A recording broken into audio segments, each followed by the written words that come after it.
Hello, everyone, and welcome to the Coach Baseball Right podcast. I'm your host and founder of Coach Baseball Right, Steve Nicolarat. Join us as we go inside, outside, and all around baseball, discussing how to coach baseball the right way. Hi, everybody. This is Steve Nicolarat with Coach Baseball Right. Coach Baseball Right is really excited to announce our Administrator and Lead Coach Certification Program in St. Louis, Missouri, the weekend of September 27th, 28th, and 29th. As educators who are focused on best educational and up-to-date practices, we're trying to help administrators and lead coaches create an environment that will transform the baseball experiences of their players and parents. During the certification, administrators and lead coaches will be taught every aspect of baseball that they will need to know and how to execute coaching with in-depth analysis and educational resources. The weekend schedule starts on Friday night and continues all day on Saturday with a social event in the evening. On Sunday morning, we focus on giving administrators and lead coaches an action plan to leave and execute. Now, what's a coach going to get by participating in this event? Over 11 hours of direct instruction. You're going to receive Coach Baseball Right Lifetime Hall of Fame membership, Coach Baseball Right coaching gear. You'll receive one ticket to the September 28th, 2019 St. Louis Cardinals Chicago Cub baseball game, and food and drink provided during the certification program as well. We'll be hosting and we'll be staying at the Hampton Inn Suites right across from Forest Park. And other attractions near that might be of interest would be Forest Park itself and the St. Louis Zoo, downtown St. Louis and Busch Stadium, home of the St. Louis Cardinals. And you're just minutes away from some great cafes, bars, and restaurants located on the Hill, Dogtown, the Loop, and the Central West End. I hope everyone can join us for a wonderful weekend, September 27th, 28th, 29th, in St. Louis for our Administrator and Lead Coach Certification Program. Hope to see you there. In today's Coach Baseball Right podcast, we talk with Mike Candrea, longtime head softball coach at the University of Arizona. Mike's been at the University of Arizona for 34 years. He is the Division I wins leader in NCAA softball history. Mike's teams have won 8 national championships and appeared in 22 College World Series, and he's been the National Coach of the Year 4 times. In this interview, we're going to talk about Mike's impressive resume, the difference between coaching young men and young women, college softball recruiting, hitting fundamentals, and the state of youth softball today in terms of the number of games played versus the number of practices. We also will talk a little bit about coaching certification. Stay tuned and enjoy our interview with Mike Candrea. Hi, everybody. We are here with Mike Candrea, head softball coach at the University of Arizona. Mike, thanks so much for being on the Coach Baseball Right podcast. Well, thanks, Steve. It's I look forward to getting together with you and talk a little bit about softball. Hey, Mike, our Coach Baseball Right program is all about helping organizations, coaches, and parents transform baseball, softball experiences and developments. We started this podcast to allow our listeners to hear different perspectives on coaching baseball and softball the right way. So with that being said, let's go ahead and jump in. I want to go over this resume here just for a second. So 34 years at the University of Arizona, head coach, Division I wins leader in NCAA softball history. You've won 79% of your games, 8 national championships, 22 College World Series appearances, 11 conference championships, National Coach of the Year 4 times, head coach of Team USA's medal-winning teams in 2004 and 2008, and in 2017 you were inducted into the National Softball Hall of Fame. Wow. That, my friend, is quite impressive. What do you attribute your success to? Well, I think a lot of it is just the passion for what I do. Growing up as a young kid, I always had a passion for the bat and ball game, and as a player, and then finally as a coach, I've always told people I've never worked a day in my life because I've followed my passion and I'm doing what I love to do. So I feel pretty blessed to be able to have been on a softball field or baseball field since I was 5 years old. That's awesome. I can tell you I feel the same way in terms of my coaching. Let me ask you this. Can you tell our listeners just a bit about your playing background and maybe how you got started in coaching in the first place? Yeah, I mean, like I said, I grew up. My dad was a jazz musician, so I grew up in New York, and then I was actually born in New Orleans. And he died a very frustrated man because he had 4 kids, and none of us had any musical talent. But he was very accomplished. Played with Les Brown, Duke Ellington, big bands. But baseball was, always something that I really enjoyed playing, and it kind of started in New Orleans where, you get done with school and you grab all your friends, go down to the end of the street. We used to take our lawnmowers and make a diamond in the pasture that's down at the end of the street, and we used to play and play and play. And that's kind of how I learned how to play the game, actually through playing catch and playing wiffle ball and all the things that young kids don't do today.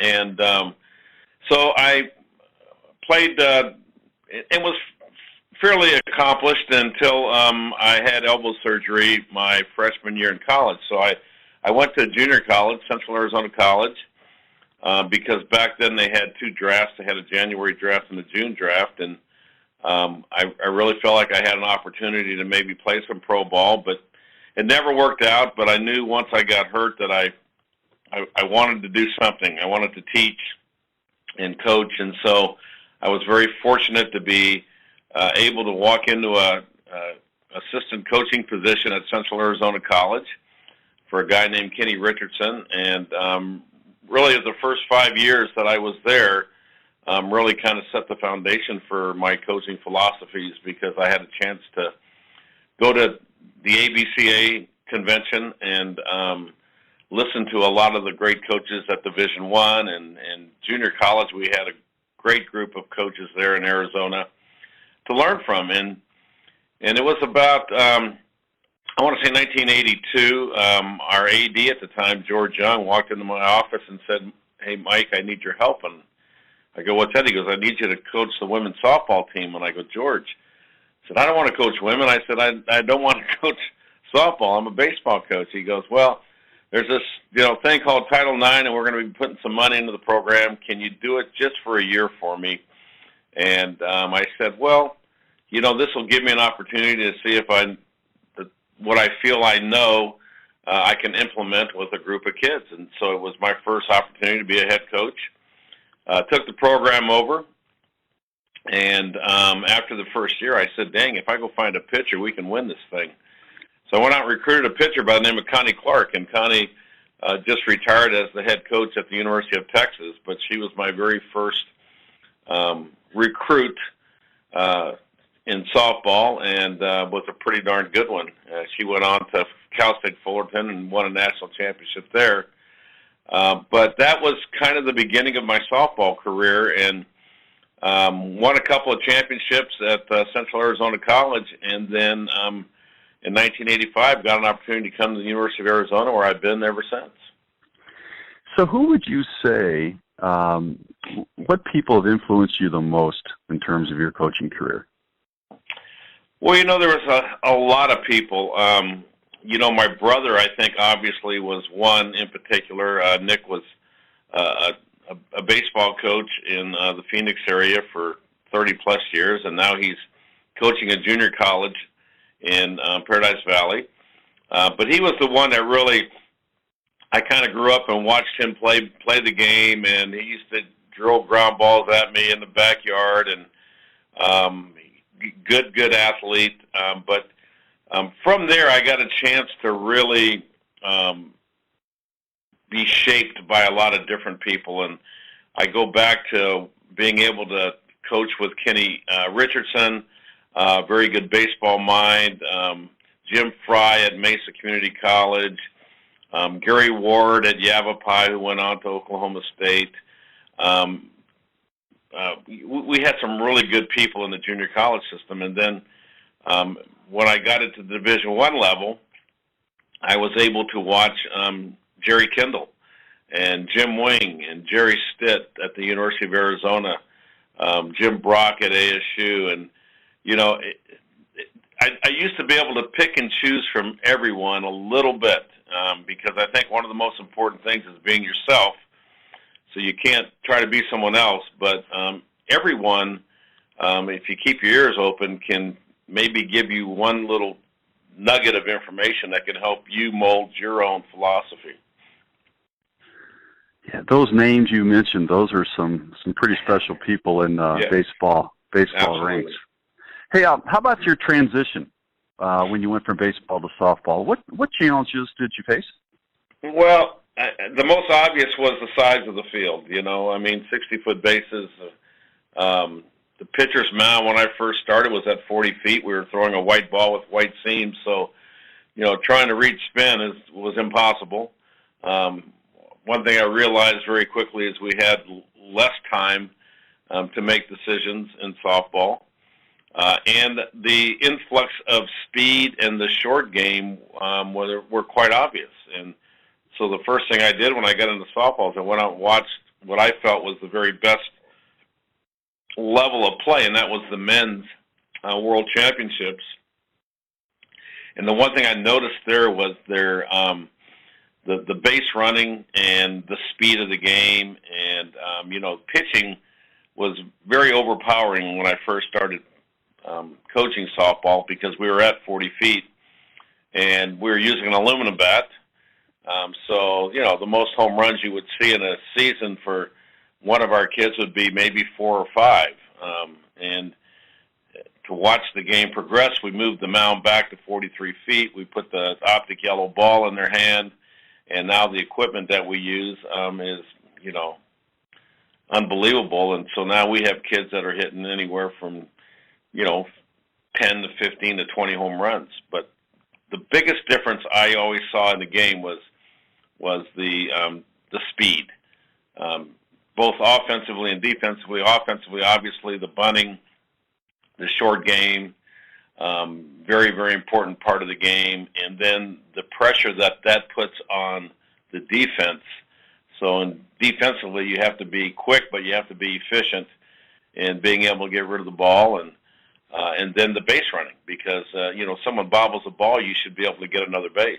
And so it took me a while because when I first started playing it, I'm going, well, why are these people bunting? Can't they hit? And then I realized, I was the dummy. I needed to kind of figure out how the game was really played because there are some nuances that are different. But truthfully, the game itself, the fundamentals are exactly the same. And I think that's what helped me is the background that I had in teaching the fundamentals, breaking down the game, developing a good practice that was efficient, productive, and then I thought I had a step up on recruiting because I had done some recruiting in junior college, and when I first got into softball, even in the early '80s, you're talking about, we played on a rec field and probably averaged 200 people. Where now, if you saw our stadium today, it's $10 million facility, and you're averaging 3,000 people every time you walk out there. Hey, what's the difference between coaching young men and young women? Well, I always said this, and I said men have to play good to feel good. Women have to feel good to play good. And that's always resonated in my mind that, a big part of coaching women is you have to be in tune to their emotions, and you have to make sure that that they feel good about themselves. And guys, on the other hand, will do it in spite of you. And so I really believe that was one little tidbit that I kind of lived by for many years. And as I shared that with people, when I go out and talk, many of them look at that and say that applies to about everything in life. Yeah. So let's talk for a second about recruiting. How does the softball world? What's the recruiting like? Is it similar to the baseball? How is it different? Well, I think it's different. I mean, baseball has. I think high school is still a very viable part of the recruiting process. The area code games. I mean, there's some similarities, but in softball, our primary resource to recruit athletes come from summer travel ball teams.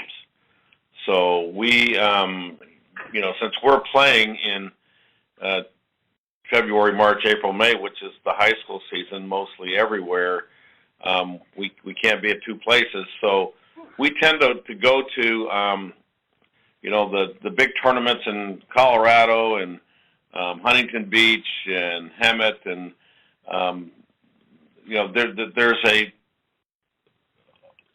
there's some tournaments that you're going to see some of the best players in one place. Now that has grown over the years. I think there's a lot of parity around the country, and those tournaments used to be in California, but now you'll see very good tournaments in Texas and the Midwest and Florida and the East Coast. So our summers are very busy. We do a lot of traveling to. And over the years, I have developed relationships with coaches at the travel ball level that I can trust and know that they are going to shoot square with me about a kid and a kid's character and some of the intangibles that you don't get a chance to see. And so that's our stopping ground is the travel ball team and the travel ball programs. And in the summer, at the end of the summer in August, PGF has a national tournament where everyone is just about there that plays the game. We have some younger coaches, I'm sure, that'll be listening to this podcast. Can you articulate why it's so important for those coaches to shoot square, or shoot straight with you when they're talking about kids? What happens if they didn't? Right. Well, it's very simple. I mean, there's people that I trust and people that I don't trust in it, and I think at times, sometimes young coaches, especially in travel ball, are trying to market their kids and trying to make a name by how many kids they can send to schools. Well, the tough part is if I get bad information one time, then I'm probably not going to go back to that well. So I want to make sure that, number one, I build a relationship with the coach. And number two, that they will shoot square with me about things that are really things that I can't really see on the field. The intangibles, the character, the work ethic, what kind of teammate are they? How do they handle pressure, and how do they handle failure? And if when someone is honest with me, and then I make a choice because of what I've seen, then I can live with it. But if someone sells me a bill of goods, then I'm probably not going to ever go back to that program again, and that may hurt a lot of other kids that may want an opportunity to go to the University of Arizona. So it's really important for all of our coaches to remember to do it the right way when they're talking to coaches, and to try to make sure that the truth is always better than possibly the stretch. And long term, it's going to be really important for the next kid. Absolutely. So, what suggestion would you have for a mom or a dad wanting to position their daughter for a chance to play, at the next level? Mm-hmm. Well, I think the first thing is it's a process, and so it's like I told you, I said, my dad was a great jazz musician, but unfortunately his kids did not follow his footsteps. And sometimes you see a couple of things. You see parents that are living their athletic life through their kids, or parents that aren't realistic with their kids' abilities, because I really feel that there's a place for everyone. It's just finding the right place. And not every kid is meant to be at the Division I level and playing at a major college. There's, that's the reason why we have the mid-majors and we have junior colleges. I mean, if you love playing the sport, it's just really finding the right experience, because at the end of the day, you're going to get the same thing, and that's an education. And right. So foremost, I think that's it. And I think parents need to realize that if they're, number one, they need to do homework when they're looking at schools. And I would look at schools based upon what's going to be the best fit for my kids, both academically, athletically, and socially. And, that's the first question I always ask is, if it wasn't for softball, would you be at the University of Arizona? And of course, softball is a big part of that decision. But I think too many times parents just don't do the homework because they get caught up into the glitz and the glamour and, the visits I always tell them is, and I'm so glad that we've changed our rules to now where we can't talk to a kid till their junior year in high school, September 1 of their junior year, because for a while we were recruiting 7th and 8th and 9th graders, and we had them on campus all the time. And, I'd sit in my office talking to an 8th grader and her parents, and the parents would be doing all the talking. It was almost like they're the ones that were trying to get recruited.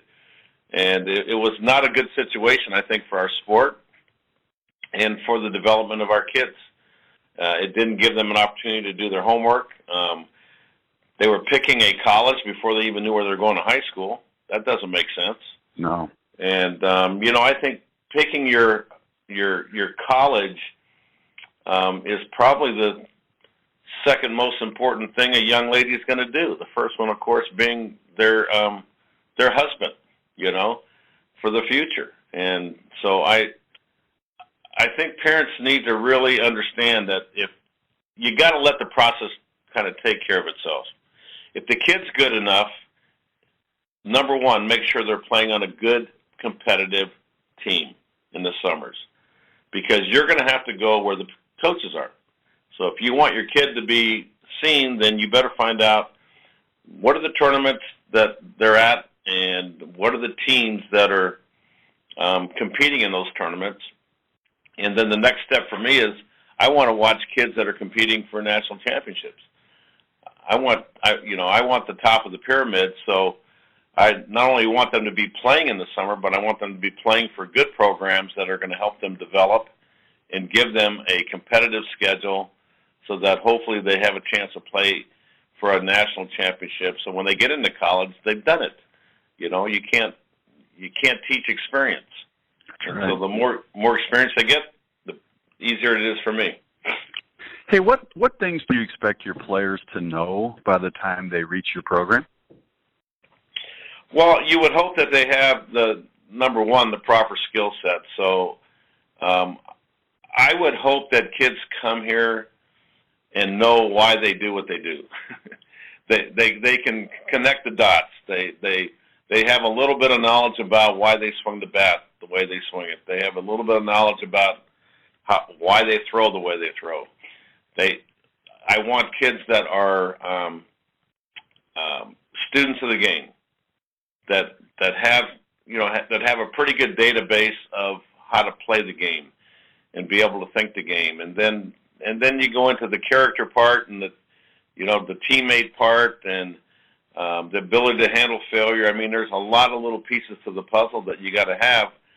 But normally when they get here, they have to have the right skill set, and they have, and truthfully, if character is a big part for me, because I know that if I can take good people and make them better players, but it's hard to take people that aren't good people and make them better players. What you see a lot of youth softball, high school softball, club softball, and you're recruiting. What things are the youth coaches not emphasizing early enough?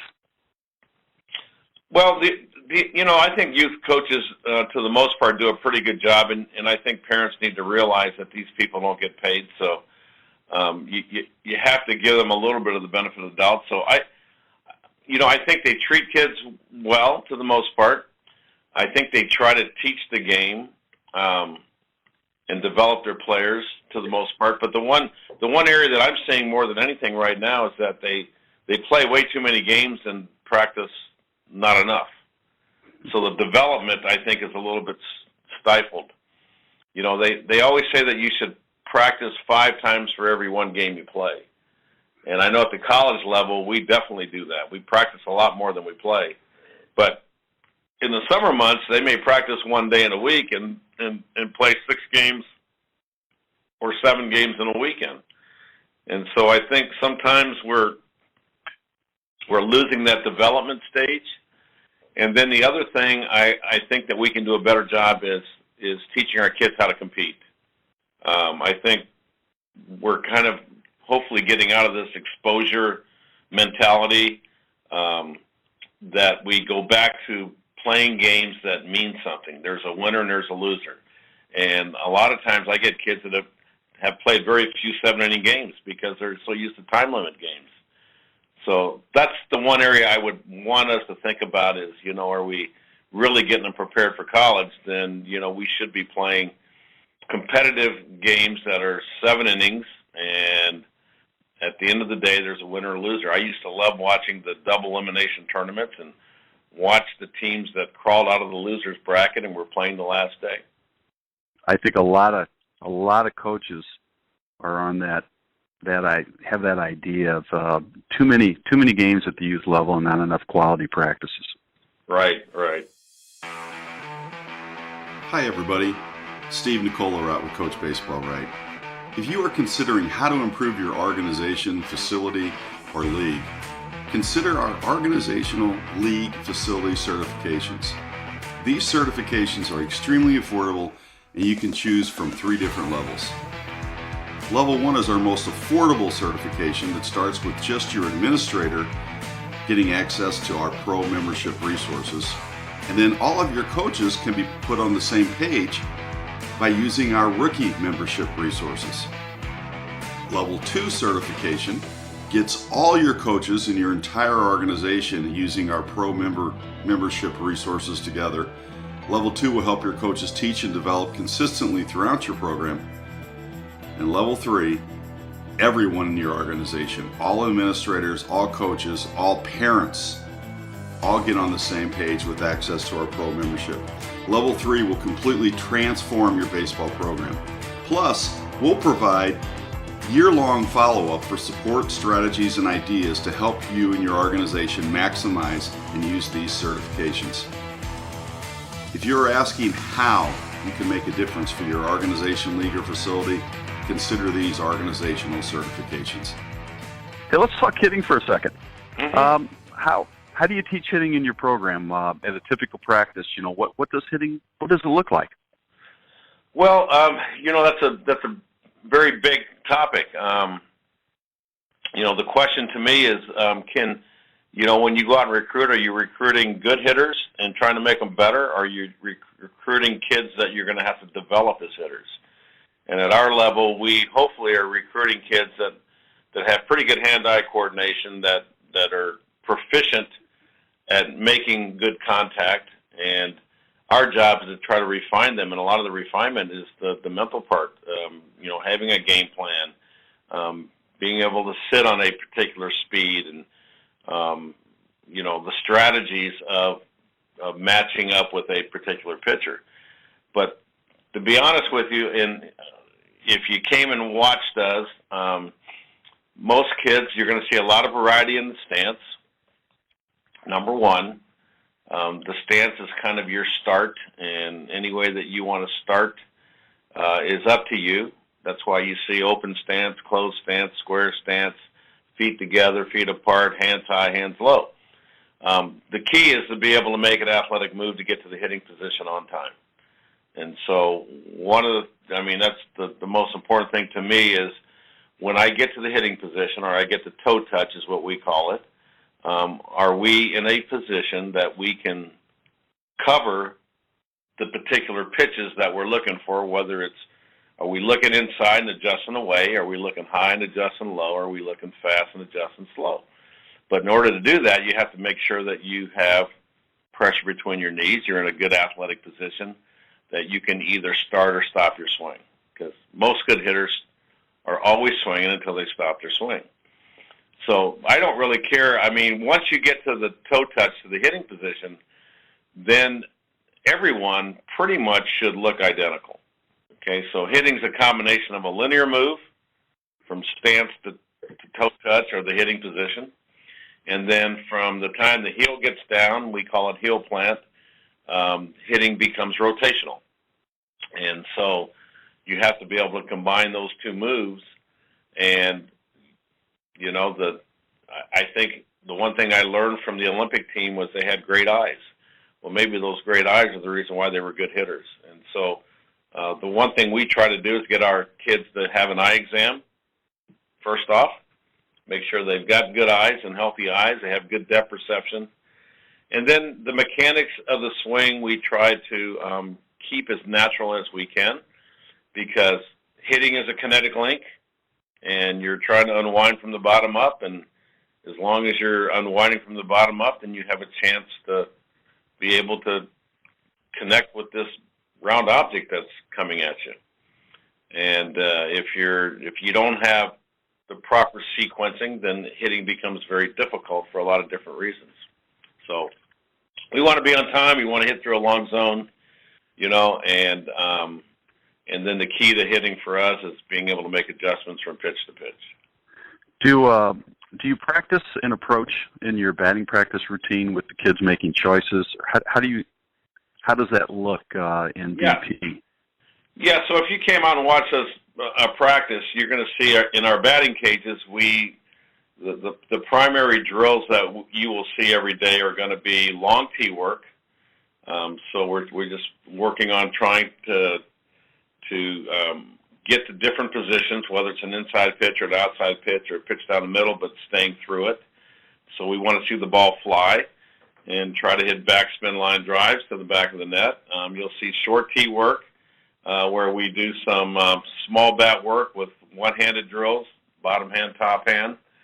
And we do a lot of head-on toss. We do a lot of off-centered head-on toss. And then we do a lot of live. I mean, I think the big thing about hitting is that, number one, you don't hit off a tee in a game. So somewhere along the line, you have to be able to give these kids as much live arm as you can, because the key is to be on time. The key is timing, and the key is rhythm, and the key is being able to let the ball travel. And then in batting practice, then we definitely try to set up situations, you know, each round that they hit. So we may do a pull round where they're looking for a pitch that they can pull, and that can vary from hitter to hitter, right? And then we'll do an oppo round where they're looking for something they can stay inside of and go the other way. We may go, we're going to mix in the change, and you're going to take the change. And so you're going to sit on the speed. And then we may work on like a two-strike approach. Now here's a change that you have to hit. You have to foul it off, you have to get rid of it, or you have to hit it. So there's a lot of things that you can do in batting practice to kind of get them to start thinking, you know, what's going to happen in the game and how you're going to have to think in the game. Is there any difference at all between teaching the swing in baseball and softball? Absolutely not. One thing I will say, the swing itself, a good swing is a good swing, whether it's a baseball swing or it's a softball swing. So in that regard, I would say the mechanics of the swing are exactly identical. The difference, obviously, is the release point of the pitcher. You know, in baseball, they're on a mound, and they're throwing from above their head, so mostly everything's coming down or across. Softball, you're on flat ground, and you're throwing from your hips, so everything's going up. So I would say that the one thing that is overemphasized sometimes, launch angle in softball to me is not that important, because a lot of times you have to be able to stay on top of pitches. And if you're going to hit a rise ball, you can't be trying to swing up. You know, you have to really try to get on plane of that pitch and try to hit a ground ball with it. And so there's some subtle differences, I think, with hitting a softball, more the approach, but not so much the mechanics.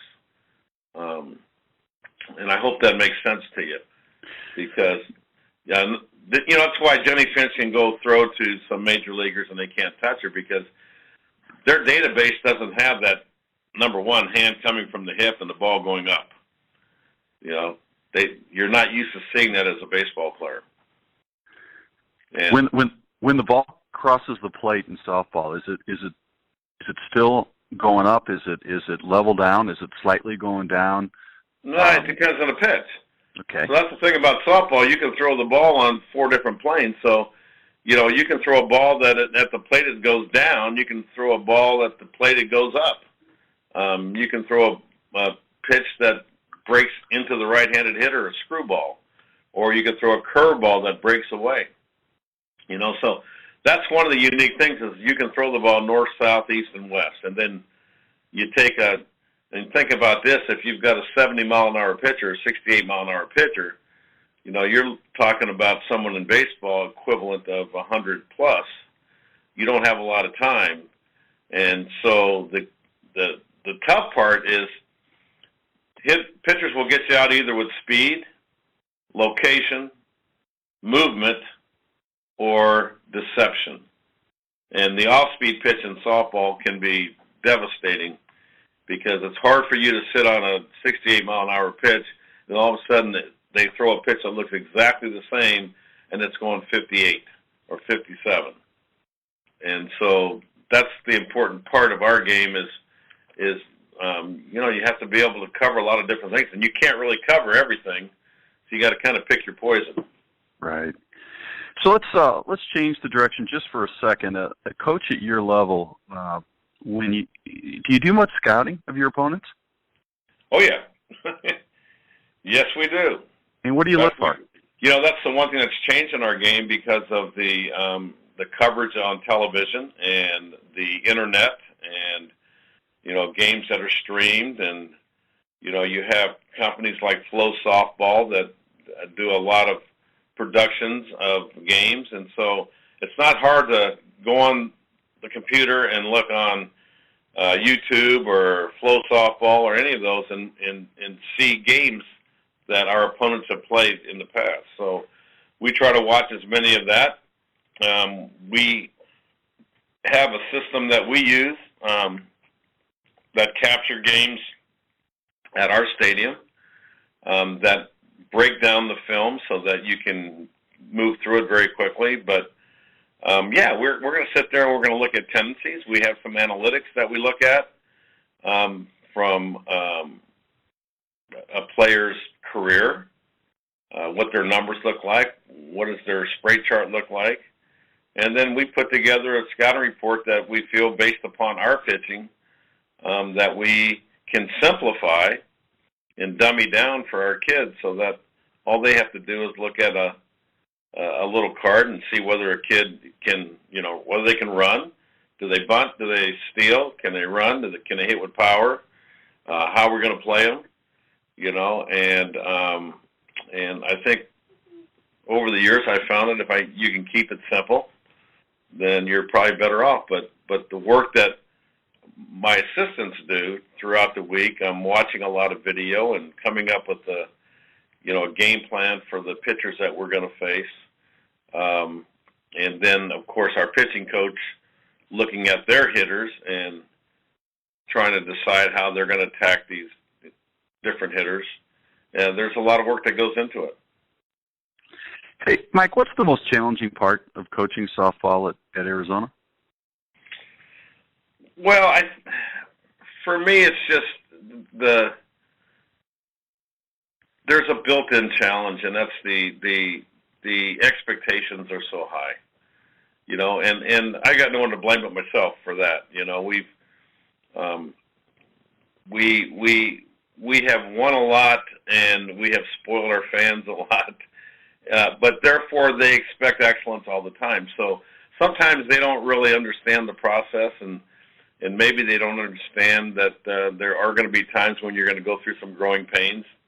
They expect every team to be mature and polished and ready for battle all the time.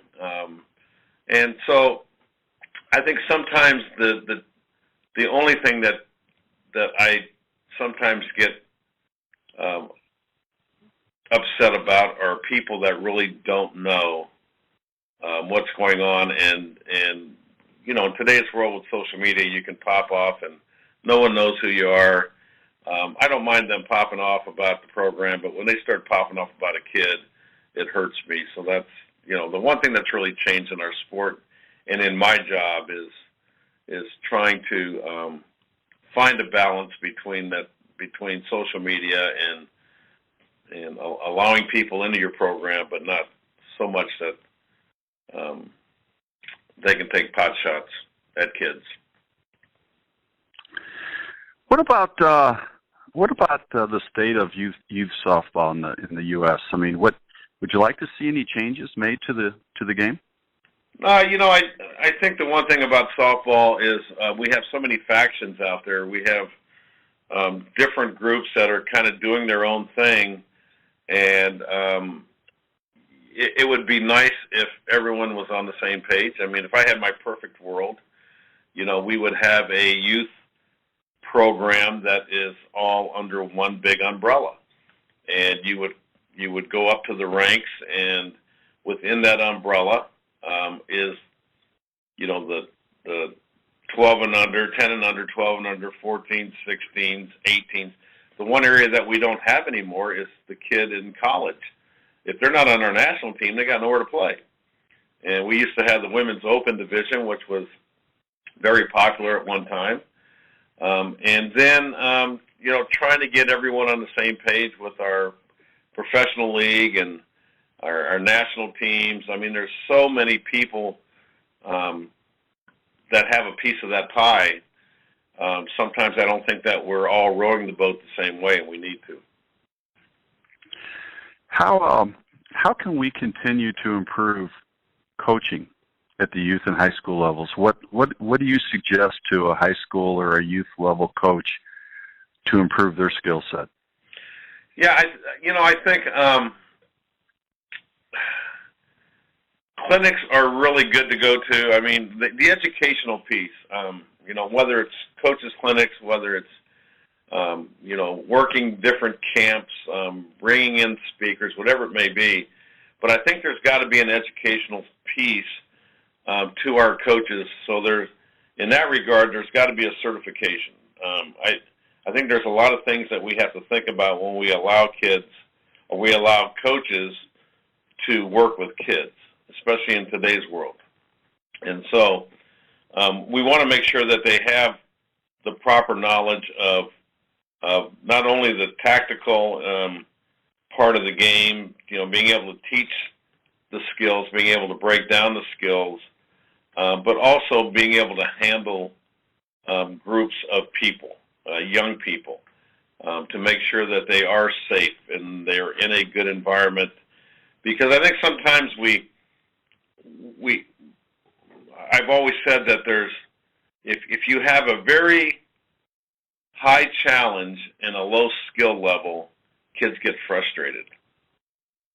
And vice versa, if you have a very high skill level and a low challenge, they get bored. And so that's something I always think about all the time.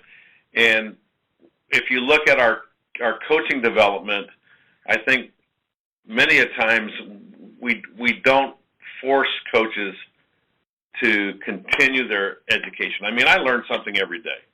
And I'll listen to anyone talk about the game. And the day that I feel like I know everything is the day that I better quit.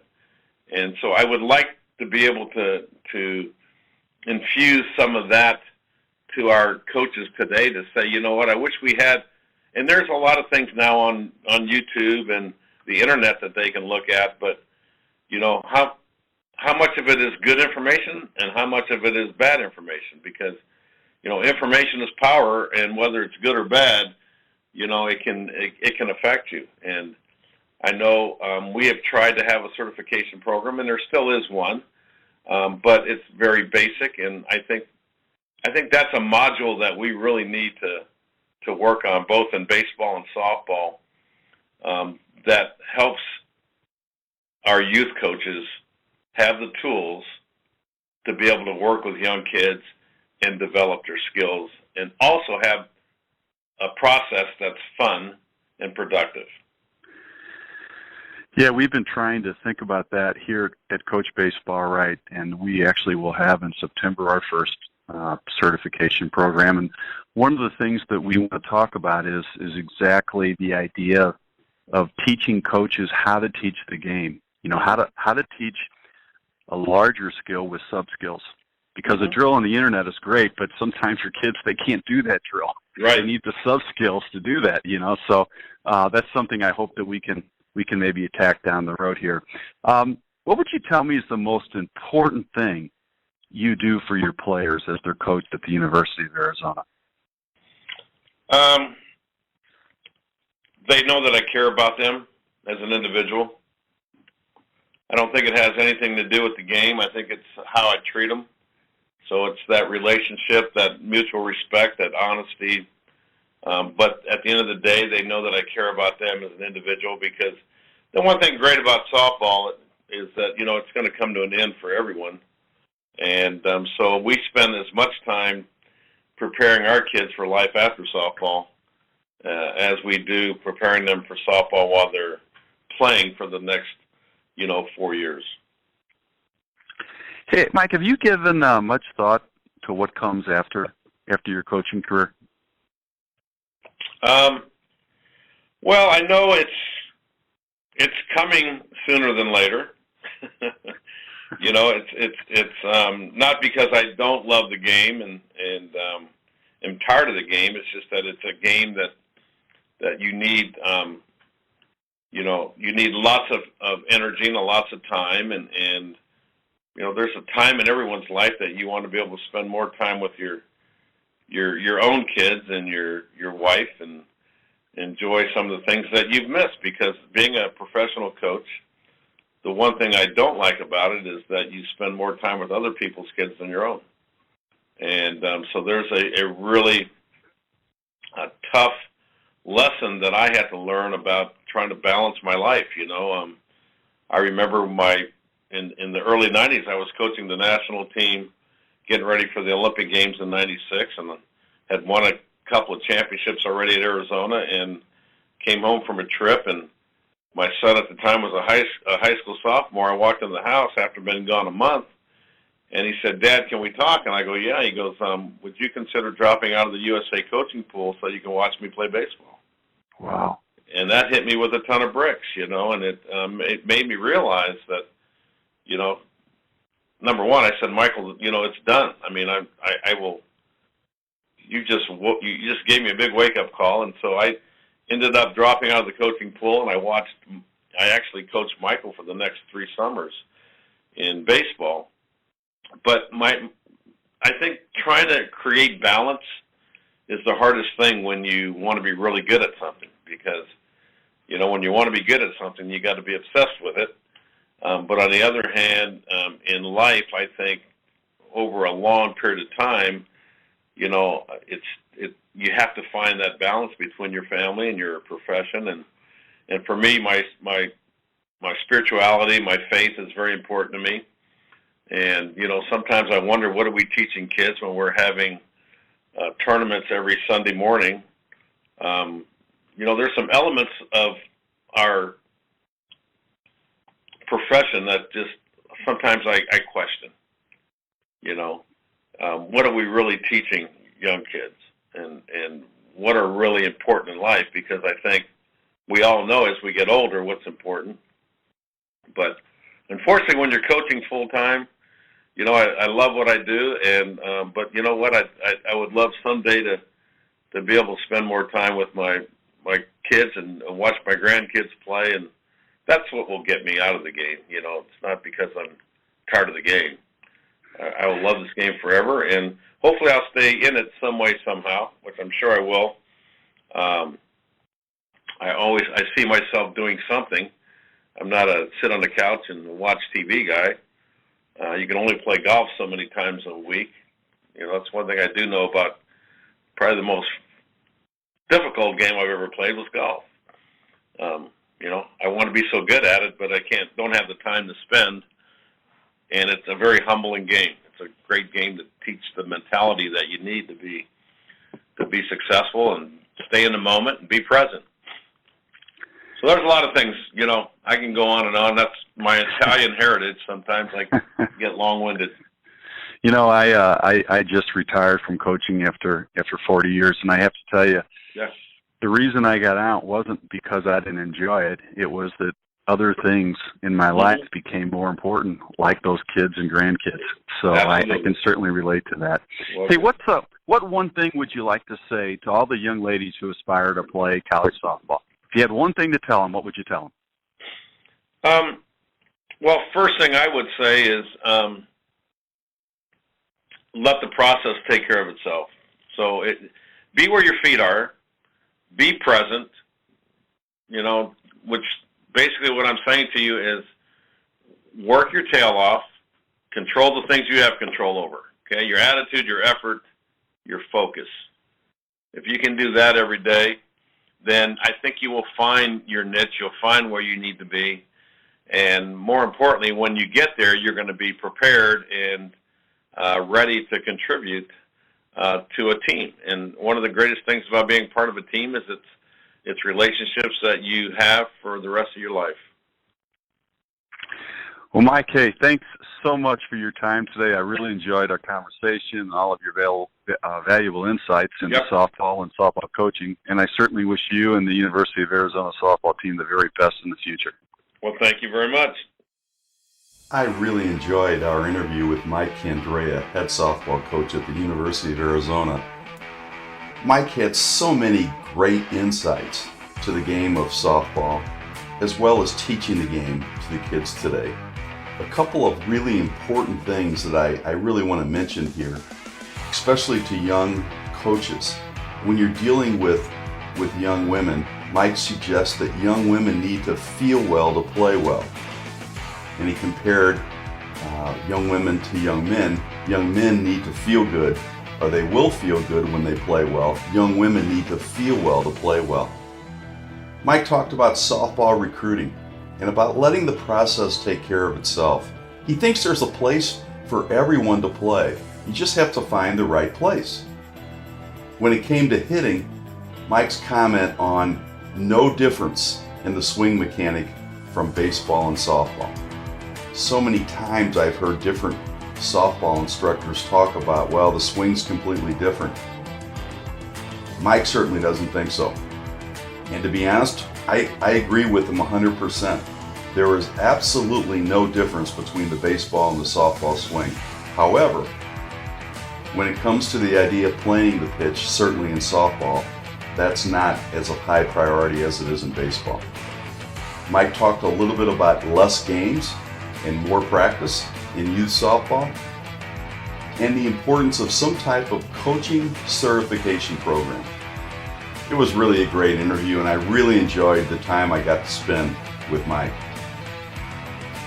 Well, everybody, thanks so much for listening, and please remember to share the link to this Coach Baseball Right podcast on Facebook and Twitter.